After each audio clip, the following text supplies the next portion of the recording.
De nueva cuenta les damos la bienvenida a este su programa La Otra Puerta. Siempre nos da mucho gusto que nos acompañen en esta comunidad que pues tiene como pretensión el ir un poquito más allá de la línea. Esto con mucho respeto, y hoy vamos a iniciar nuestros relatos en el estado de Zacatecas. Y vamos a ubicar esta bonita historia en el Cerro del Tuiche, que está en la zona desértica zacatecana. Es un lugar que otrora tiempos fue de una explotación intensiva de la minería. Oro, plata, muchos metales salían todos los días en valiosísimos cargamentos hacia toda dirección. Pero había una comunidad, un pueblo en aquel entonces que se llamaba Nochistlán. Es un hermoso lugar que recomiendo conozcan, y más si es en busca de conocimiento.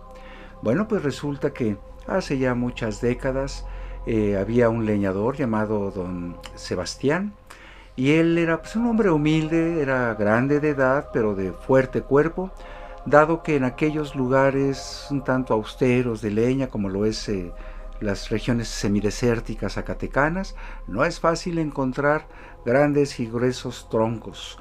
Lo cierto es que él se fue especializando poco a poco en la forma de ir quebrando las ramas muertas de los árboles para respetar en aquellas raras arboledas que solo en la profundidad de las serranías se pueden encontrar.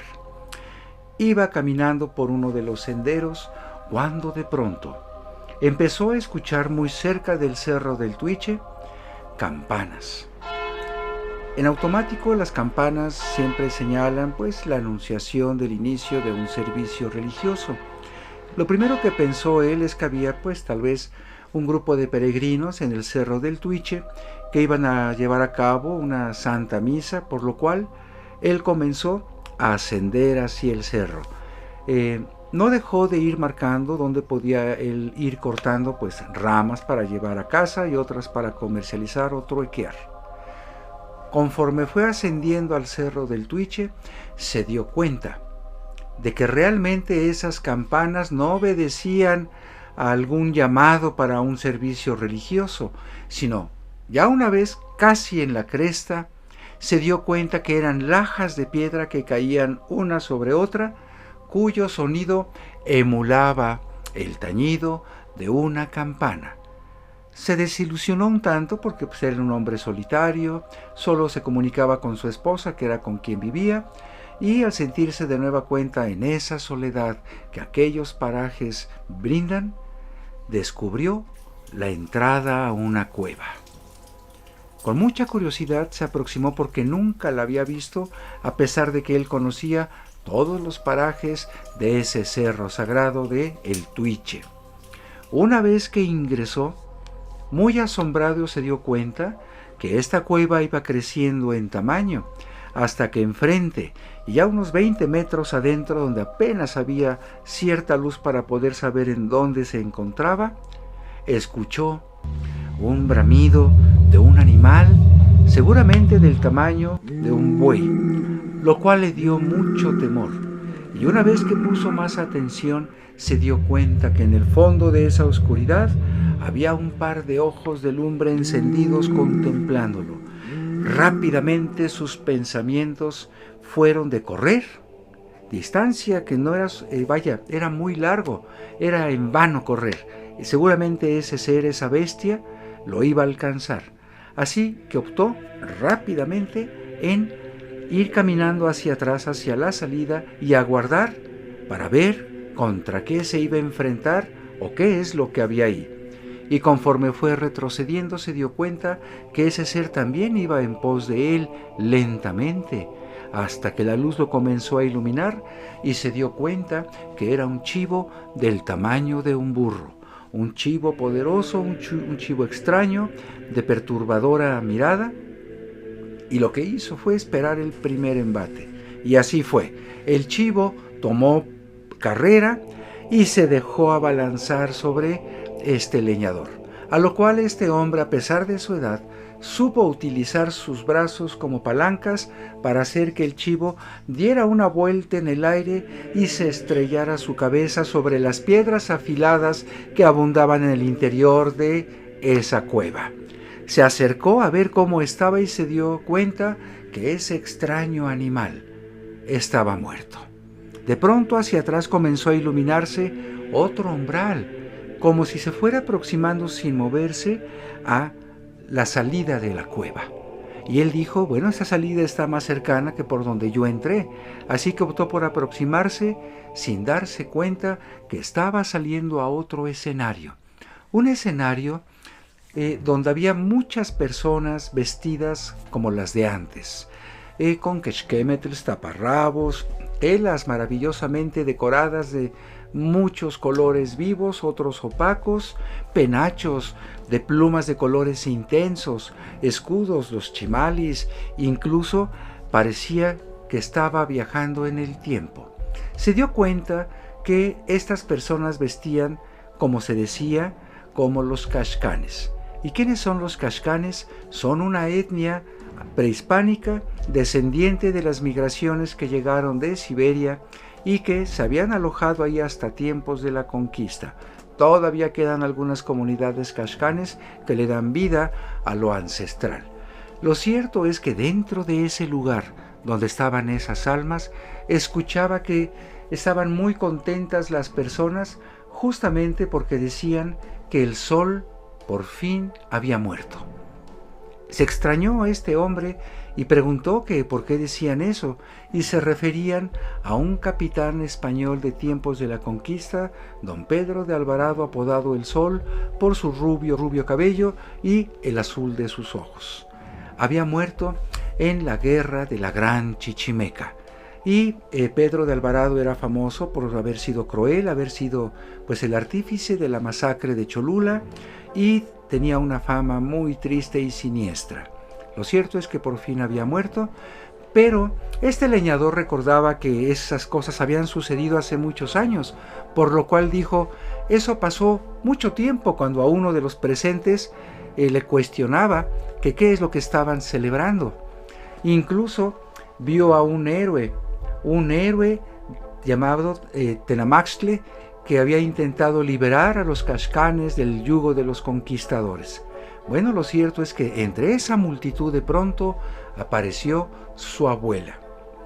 Cuando la vio, le preguntó que qué hacía ahí, que ella estaba muerta, a lo que su abuela no respondió, solo le dijo, mira, de este árbol toma toda la fruta que gustes y que puedas cargar, dado que a tu familia le hace mucha falta. Y él, ni tarde ni perezoso, al ver la belleza, la frescura y el tamaño de esos frutos, así como su aroma, empezó a llenar en su morral de toda la fruta que le fue posible. Y la abuela comenzó a disolverse junto con aquel extraño escenario, y él entendió que era momento de regresar, y así lo hizo. De regreso, una vez fuera de la cueva, empezó a identificar aquellos troncos que había señalado para cortar, lo cual hizo, amarró, y al llegar a su casa, una vez que atravesó los senderos y los lomeríos, una vez que abrió la puerta de su casa, encontró a su esposa completamente perpleja, muy asombrada, quien le dijo, ¿cómo es posible que te hayas llevado un año de ausencia si se supone que solo ibas por leña? A lo que el hombre dijo, mujer, eso no es posible, yo no tengo un año fuera, recuerda que apenas me fui muy por la mañana. A la que su esposa respondió, estás mal, pasó un año y todos te dimos por muerto. Sin hacer gran reparo, el hombre simplemente le dijo a su esposa, pues ya estoy aquí y mira lo que he traído para ti, para mí y para nuestros hijos. Y sacó de su morral frutas que estaban transformadas en piedras con grandes pepitas de oro incrustadas. Cuando la mujer vio esa riqueza y la cantidad de oro que había, simplemente olvidó el tema del año de ausencia y empezó a hacer planes para ayudar a su familia, dado que tenía hijas con malas parejas, tenía hijos con mujeres irresponsables. Había muchos problemas en la familia.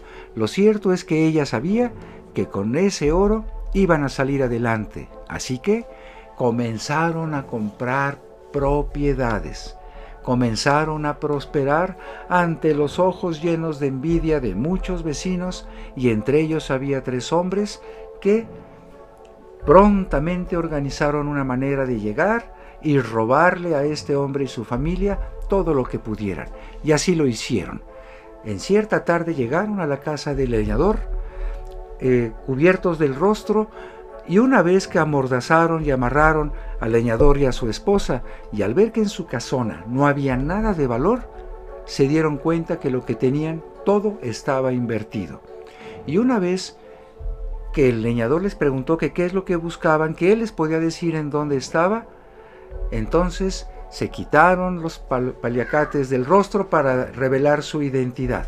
Al ver que eran vecinos, el leñador los invitó a tomar asiento en la mesa y les comentó que el Jueves Santo, a las 5 de la tarde, en el Cerro del Tuiche se abría una cueva encantada donde había árboles frutales, y esas frutas se transformarían en el oro que tanto buscaban.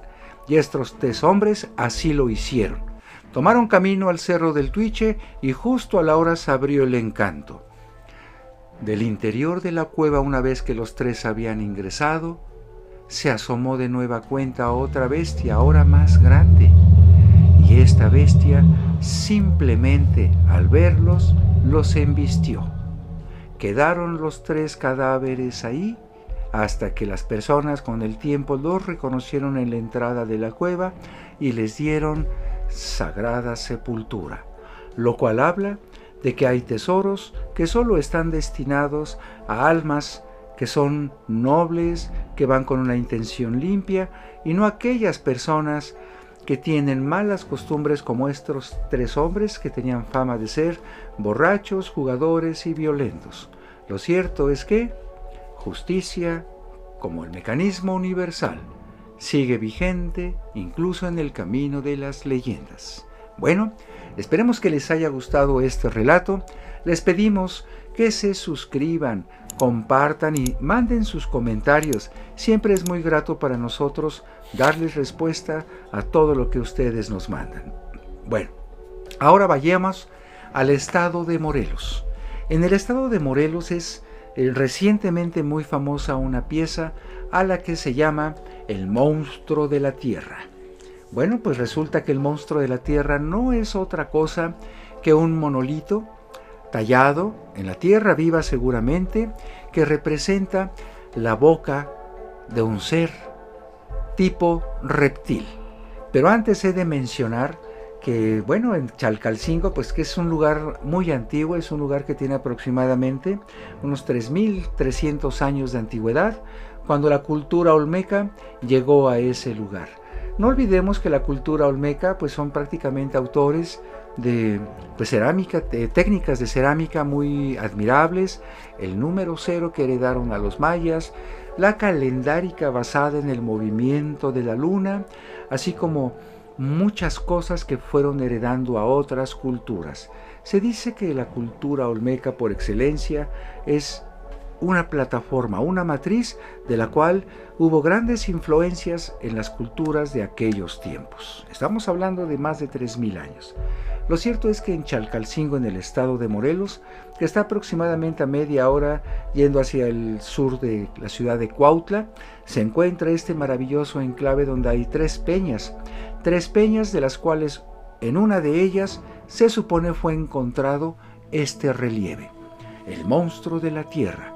Lo cierto es que en los años 60, personas probablemente del norte del continente americano llegaron en secreto, comenzaron a desprender ese gran monolito de la roca viva de una de esas 3 peñas y se lo llevaron a Estados Unidos, en donde desapareció por mucho tiempo, hasta que apareció en la ciudad de Nueva York. El gobierno mexicano comenzó a hacer gestiones de cómo recuperar tan valiosa pieza y finalmente en el año 2023 se recuperó, llegando el monstruo de la tierra en vehículos adecuados para el traslado de ese gran monolito que pesa casi 1 tonelada y con esas dimensiones de 1,80 de altura por 1,50 de ancho, a la ciudad de Cuernavaca. Ahí estuvo en el Palacio de Cortés y después fue trasladado a Chalcalcingo, este enclave mesoamericano prehispánico olmeca. Una vez que llegó a Chalcalcingo, la gente recibió la pieza como una deidad. Chinelos, música, cohetes y la purificación del camino por donde iba a transitar el monstruo de la tierra fue preparado por los moradores hasta que llegó al museo de sitio. ¿Y por qué es importante el monstruo de la tierra? Bueno, pues como pueden ver ustedes en la ilustración, es un monolito que presenta las fauces de un ser tipo serpentino abiertas. Tiene 4 niveles de sus labios hacia el exterior. Tiene bramelias o bromelias, que son flores muy sagradas que son endémicas de esa región, y representas muy probablemente la entrada a una caverna dentro de alguno de estos 3 cerros que hablan del inframundo. Es muy probable que en aquellos tiempos, después de una purificación, de ganar méritos, de una preparación exhaustiva, hubo sacerdotes olmecas que experimentaban estados de conciencia alterados por medio de la ingesta de especímenes vegetales o animales con esas cualidades, o bien tal vez utilizando el dolor, el agotamiento, el cansancio, la privación de agua y un sinnúmero de caminos que antes se conocían para alcanzar un éxtasis. Imagínense ustedes el ingreso a una de estas cavernas, debajo de alguna de esas 3 peñas, y lo que no habrá debajo de Chalcalcingo. Todavía no se han descubierto evidencias que permitan suponer que estos túneles existen, pero de acuerdo a la tradición olmeca, el inframundo era muy importante para ellos. Así que lo que nosotros pensamos es que tarde que temprano se descubrirán los accesos a donde el monstruo de la tierra daba la bienvenida, y seguramente las experiencias iniciáticas en esta maravillosa ciudad olmeca Chalcalcingo eran extraordinarias y de niveles espirituales que aún nos cuesta trabajo entender. Bueno, pues esperamos que les hayan gustado estos 2 relatos y seguiremos encontrando un poco más allá de la otra puerta. Hasta entonces.